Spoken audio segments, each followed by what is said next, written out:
Halo semua, salam sejahtera saya sampaikan terutama kepada Mbak Kamelia selaku dosen pengampu di mata kuliah Media Konvergensi dan Praktik.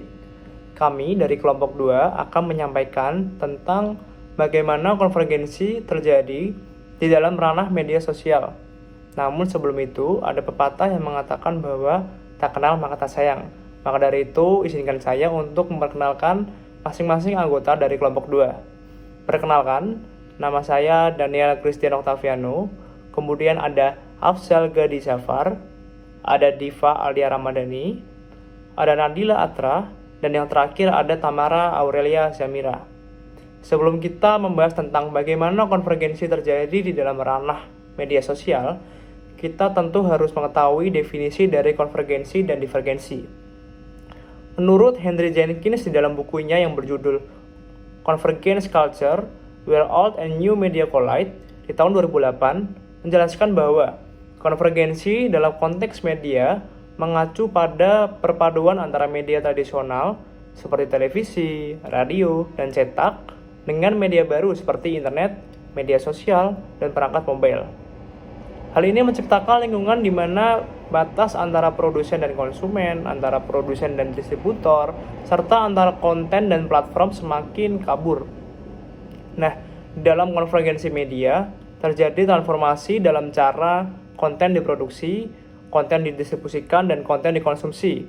Misalnya, penonton tidak lagi hanya pasif menerima konten, tetapi mereka juga aktif berpartisipasi di dalam pembuatan dan berbagi konten melalui platform-platform media digital yang digunakan. Sedangkan di sisi lain, divergensi media mengacu pada perkembangan berbagai platform media yang berbeda dan beragam. Nah, hal ini menciptakan pilihan yang lebih luas bagi konsumen dalam hal akses, konten, dan pengalaman media. Jadi, divergensi media memungkinkan konsumen untuk memilih dari berbagai sumber informasi dan hiburan sesuai dengan preferensi dan kebutuhan individu mereka. Jadi dengan demikian, konvergensi dan divergensi merupakan dua fenomena yang saling terkait, namun memiliki dampak yang berbeda di dalam transformasi media kontemporer. Untuk materi selanjutnya akan disampaikan oleh teman saya. Selanjutnya di sini saya akan menjelaskan bagaimana konvergensi itu terjadi dalam ranah media sosial. Konvergensi dalam ranah media sosial ini tuh merujuk pada fenomena di mana berbagai macam platform dan teknologi media tuh bersatu atau saling terintegrasi. Kenapa hal ini terjadi? Karena adanya perkembangan teknologi dan perubahan pola perilaku para penggunanya. Selanjutnya, saya akan menjelaskan beberapa cara konvergensi terjadi dalam ranah media sosial. Yang pertama, adanya integrasi platform, di mana platform-platform media sosial seperti Facebook, Instagram, YouTube, TikTok, Twitter, dan yang lainnya itu dahulunya mereka ini tuh berdiri sendiri. Namun, karena perkembangan zaman dan juga perkembangan teknologi, mereka semakin saling terintegrasi. Misalnya, para pengguna Facebook bisa mengirim pesan juga ke WhatsApp. Lalu, saya akan berikan atau menjelaskan satu contoh lainnya, di mana jika saya menggunakan akun email yang sama saat saya mendaftar akun Facebook dan akun Instagram, maka di Instagram itu akan muncul saran-saran pertemanan yang dimana pertemanannya ini adalah orang-orangnya ini adalah teman-teman saya yang ada di Facebook, dengan catatan teman-teman saya ini tuh juga menggunakan email yang sama saat mereka mendaftarkan Facebook dengan mereka mendaftarkan Instagram.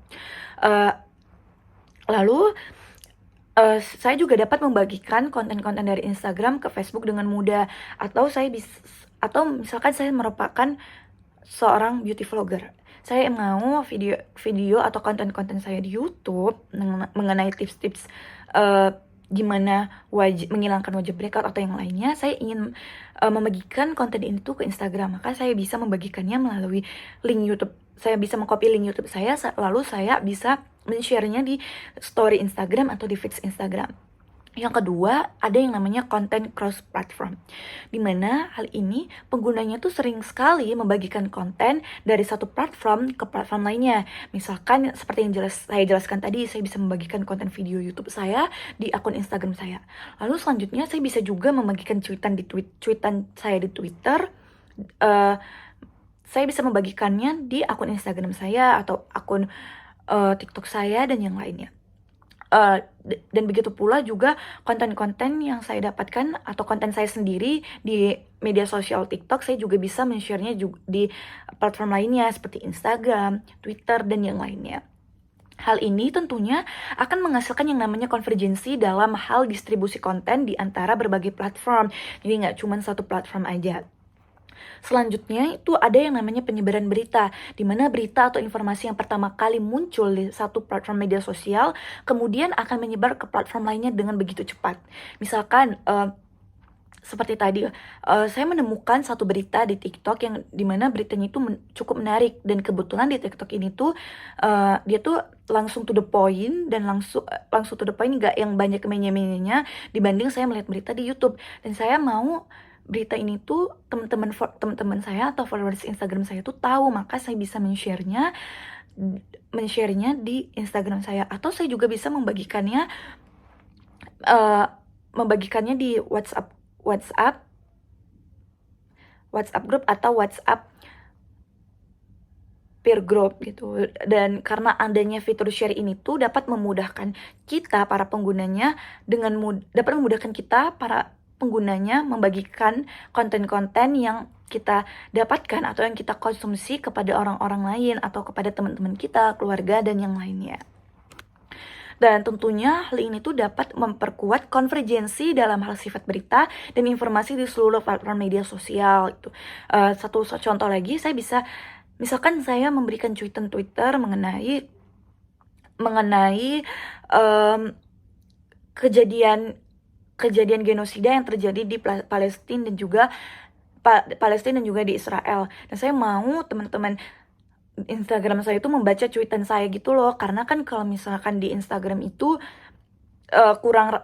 kalau di Instagram itu kan biasanya bersifat video atau bersifat caption, beda dengan Twitter. Maka saya bisa screenshot cuitan saya yang ada di Twitter, lalu saya bisa men-share-nya di story Instagram saya, atau bisa mempostingnya di feeds Instagram saya gitu. Selanjutnya adalah penggunaan aplikasi multifungsi, di mana aplikasi media sosial ini tuh semakin cenderung menawarkan berbagai macam fitur-fitur seperti pesan langsung, berbagi foto dan juga video, live streaming, terus ada kalau misalkan di TikTok itu ada, bukan di TikTok aja sih, tapi di akun Instagram juga ada yang namanya itu adalah repostan story atau repostan postingan. Dan hal ini tuh dapat menciptakan pengalaman yang lebih terintegrasi bagi para penggunanya dan juga menghasilkan konvergensi dalam penggunaan media sosial. Lalu selanjutnya itu adanya kolaborasi antar berbagai macam platform. Beberapa platform media sosial dapat berkolaborasi untuk meningkatkan pengalaman para penggunanya.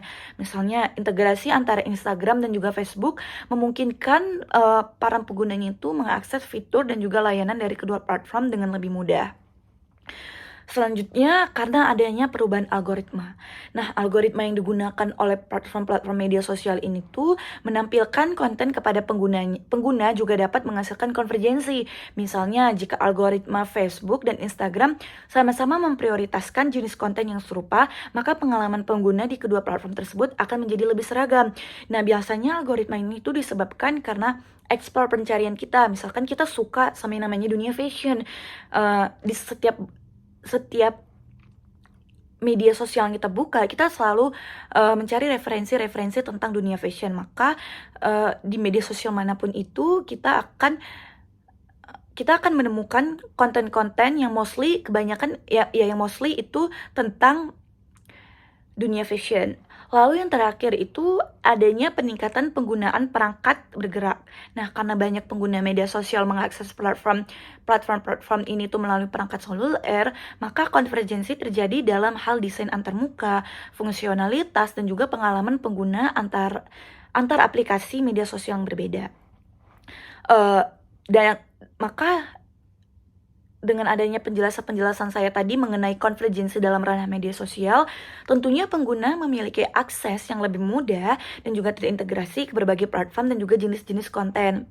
Sementara platform itu sendiri juga menjadi lebih saling terhubung dan juga saling berkolaborasi tanpa disengaja. Mungkin selanjutnya akan dilanjutkan oleh rekan saya. Oke, tadi sudah dijelaskan oleh teman saya bagaimana konvergensi terjadi dalam ranah media sosial. Selanjutnya, saya akan menjelaskan apa sih dampak yang konvergensi media sosial berikan ke dalam kehidupan kita, khususnya di era digital masa kini. Jadi, dampak pertama yang kita rasakan akibat konvergensi media sosial adalah peningkatan aksesibilitas dan juga keterlibatan pengguna, yaitu kami. Jadi, konvergensi dalam media sosial memberikan dampak yang sangat signifikan dalam meningkatkan aksesibilitas terhadap informasi dan juga konten. Sekarang, pengguna media sosial dapat gampang sekali terlibat dalam berbagai aktivitas online. Ini dikarenakan tersedianya jalur komunikasi yang lebih terbuka antara pengguna dari berbagai belahan dunia. Konvergensi media sosial tidak hanya memfasilitasi pertukaran ide dan kolaborasi, tapi juga memberikan proses pembelajaran atau peningkatan informasi yang lebih efektif di antara komunitas yang menjadi lebih terhubung. Selanjutnya, konvergensi media sosial juga memiliki pengaruh yang besar terhadap budaya dan identitas kita. Dan bagaimana hal ini terjadi? Seperti yang kita tahu, konvergensi dalam media sosial menciptakan berbagai platform yang kuat bagi pembentukan budaya dan identitas baru. Pengguna media sosial seperti kita memiliki kesempatan untuk membagikan konten seperti gaya hidup kita ataupun mengikuti tren-tren tertentu yang secara signifikan dapat memengaruhi budaya populer dan juga identitas kolektif. Kita bisa melihat bagaimana tren dan gaya hidup baru berkembang melewati platform-platform seperti Instagram, TikTok, ataupun YouTube, yang kadang memiliki pengaruh besar terhadap pop culture ataupun budaya yang kita jalankan. Nah, tapi bukan cuma untuk kita. Bagi bisnis dan juga pemasaran, media sosial memiliki dampak yang besar. Perusahaan dapat memanfaatkan platform-platform media sosial untuk membangun merek mereka dan juga menjangkau pelanggan baru, sekaligus membuat strategi pemasaran yang lebih efektif. Perusahaan dapat mengoptimalkan konten dan juga teknologi media sosial untuk meningkatkan keterlibatan konsumen, membangun identitas mereka, dan juga memperluas pasar mereka. Dengan strategi pemasaran yang benar, cerdas, dan efektif melalui media sosial, perusahaan dapat menghadapi berbagai tantangan kompetitif dan juga mencapai tujuan bisnis mereka dengan lebih baik di akhirnya. Namun bersamaan dengan manfaat-manfaat yang sudah saya jelaskan tadi, konvergensi dalam media sosial juga menghadirkan berbagai tantangan seperti dalam bidang etika ataupun privasi yang kompleks.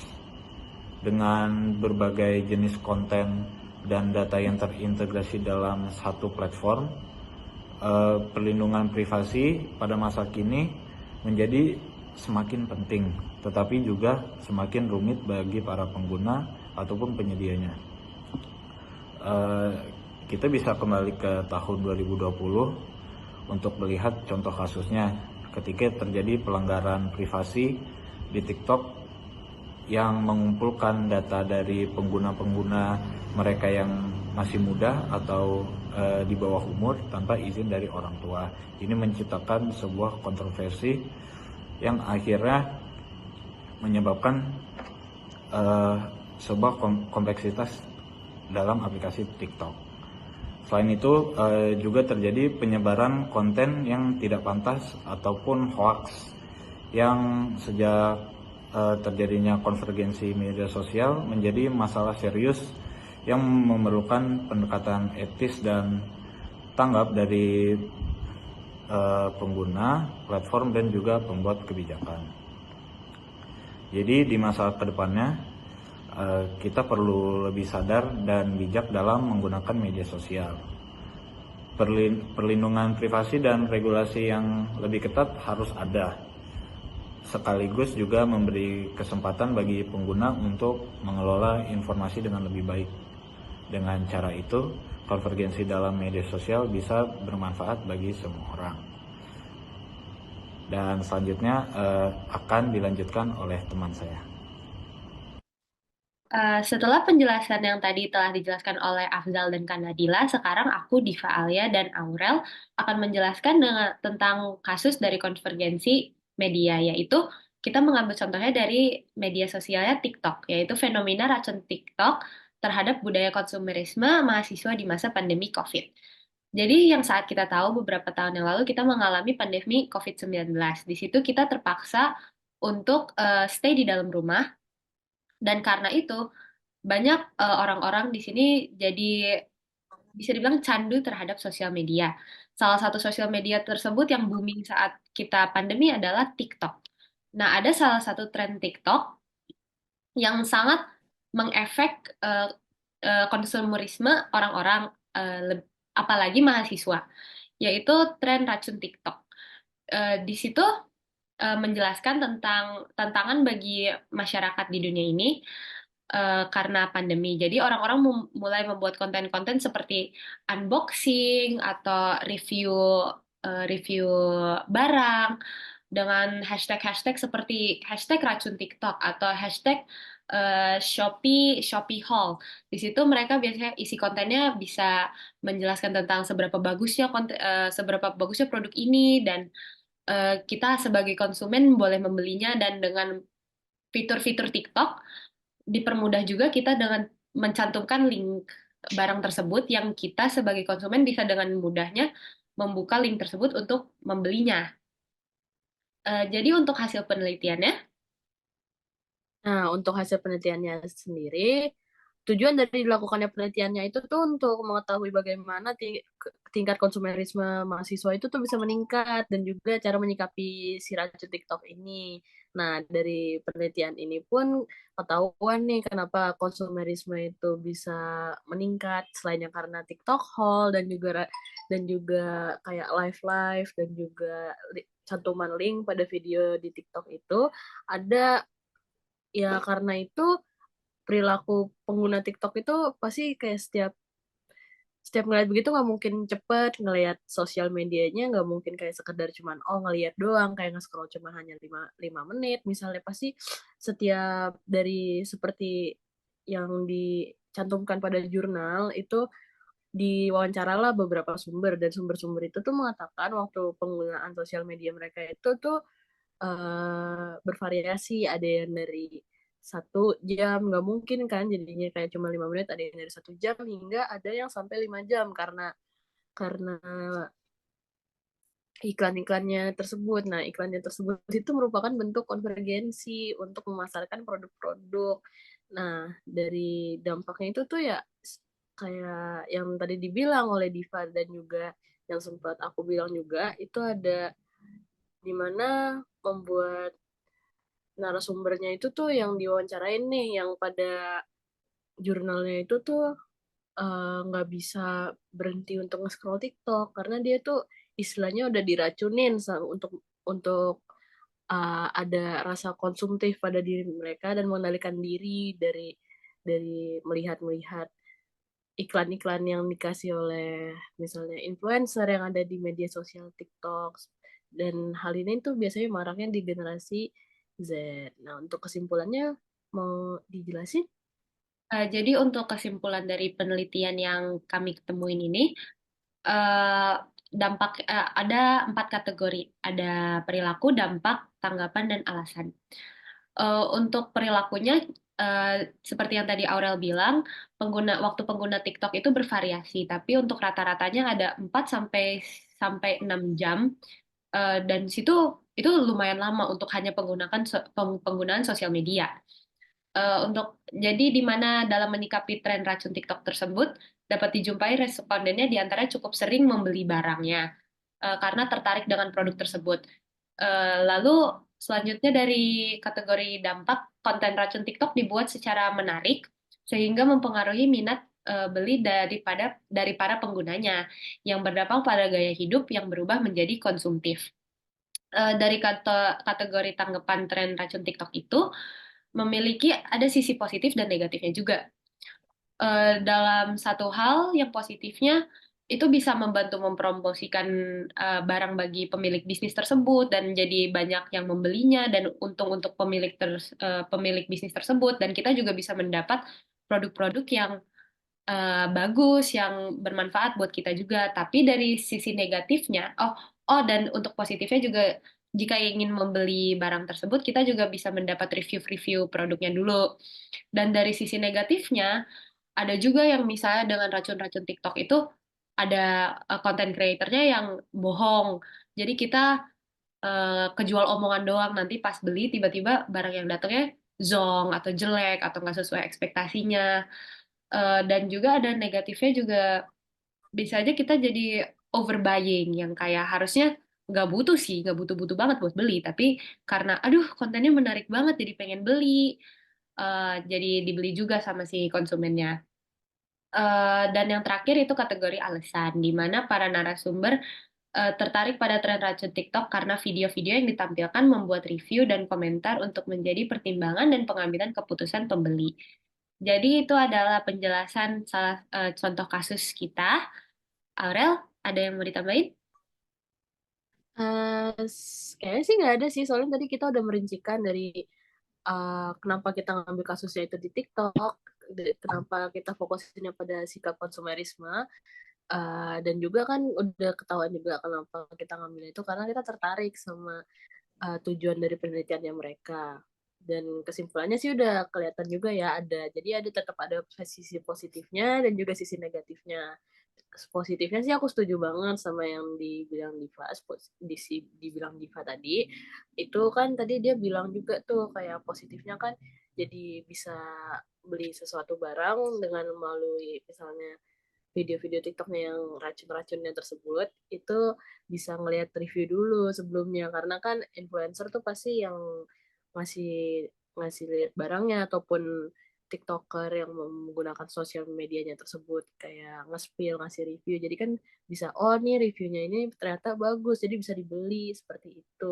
Dan juga bagusnya ini nih konvergensinya melalui TikTok ini nih biasanya, jadi kita kan yang dulu awalnya itu belinya itu barang dari high end istilahnya ataupun yang di mall-mall, jadi lebih bisa melirik yang bisnis-bisnis lokal. Biasanya kan kalau TikTok tuh bisnis-bisnis lokal, jadi lebih baik juga. Cuman ya negatifnya lebih banyak kayaknya ya, karena kan soalnya ini kita ngomonginnya konteksnya dalam kata racun. Kata racun itu kan kayak tadi dibilang lebih kayak jadi bisa jadi jatuhnya konsumerismenya ini nih kan jadi berlebih nih, konsumerisme aja udah juga nggak baik juga kan, ini bisa berakhirnya juga hedonisme karena kan bisa kebuang gitu aja.